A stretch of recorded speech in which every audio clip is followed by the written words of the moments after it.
¿Qué tal? Buenas tardes, mi nombre es Diego González Guzmán, soy estudiante del primer semestre de Medicina y estudio en la Universidad de Guadalajara. El día de hoy vamos a ver uno de los principales temas con los cuales se va a topar cualquier estudiante de Medicina en lo que es la materia de Bioquímica Médica. Y el tema va a ser la alcalosis y la acidosis.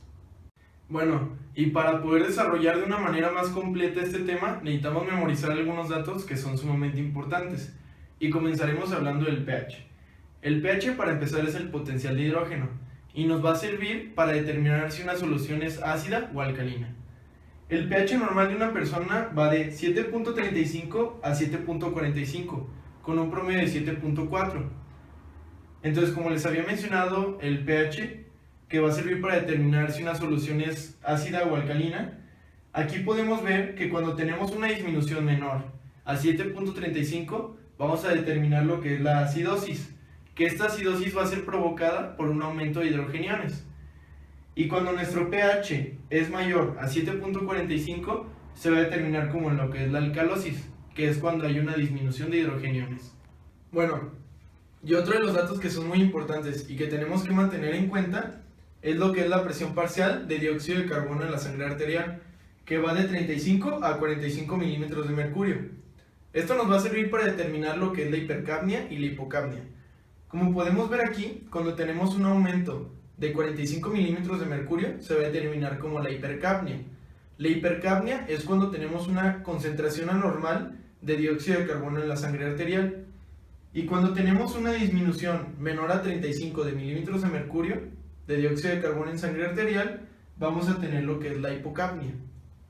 Y ya por último, uno de los datos que también son sumamente importantes es el del bicarbonato de sodio, el cual va a ir de 22 a 26.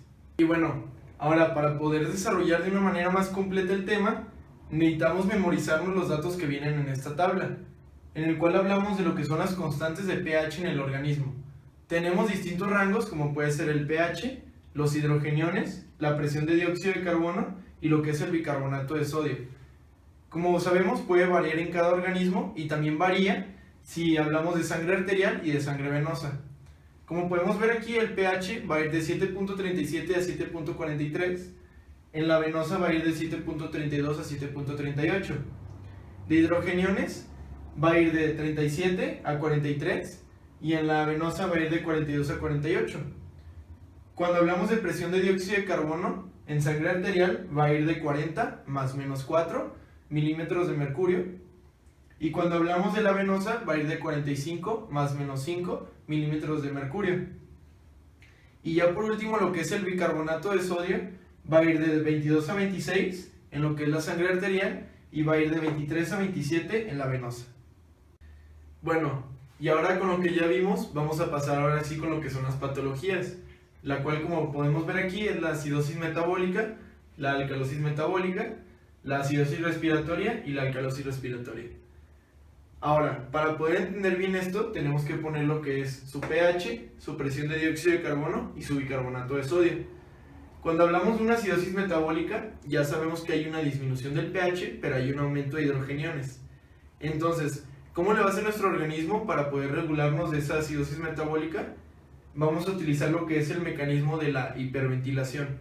Lo que va a hacer el organismo es que nos va a obligar a estar respirando de una manera más continua para así poder eliminar hidrogeniones y volver a la normalidad de lo que es la acidosis metabólica. Es por eso que aquí pueden ver que la presión del dióxido de carbono va a estar disminuida por la hiperventilación y así poder eliminar los hidrogeniones.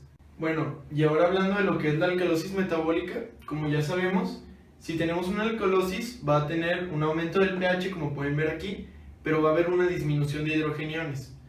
Entonces, aquí también podemos ver que en la alcalosis metabólica va a haber un aumento en la presión de dióxido de carbono. ¿Esto por qué va a pasar? Porque el cuerpo, para poder regularnos de lo que es la alcalosis metabólica, va a utilizar lo que es el mecanismo de la hipoventilación. Lo que va a hacer es que vamos a respirar menos cada vez para poder tener una retención de hidrogeniones y así poder regularnos de la alcalosis metabólica. Y por ser la alcalosis, se dice que lo que es la alcalosis va a tener un aumento de del bicarbonato de sodio, pero es dependiendo si tenemos un mecanismo de recuperación, como lo podemos ver aquí en la alcalosis respiratoria. Bueno, y ahora hablando de lo que es la acidosis respiratoria, por ser acidosis vamos a tener una disminución de lo que es el pH, pero aquí podemos ver que tenemos una presión de dióxido de carbono aumentada.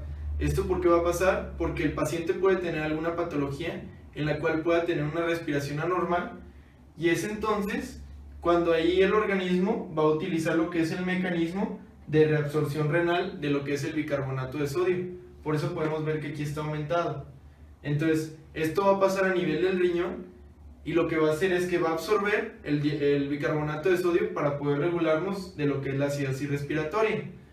Y la alcalosis respiratoria, por ser alcalosis, va a tener aumento de pH, pero va a tener una disminución de lo que es la presión del dióxido de carbono. Y al pasar esto, vamos a utilizar lo que es el mecanismo de la reabsorción renal, pero ahora lo que va a hacer el riñón es que va a secretar el bicarbonato de sodio y lo va a eliminar por medio de la orina.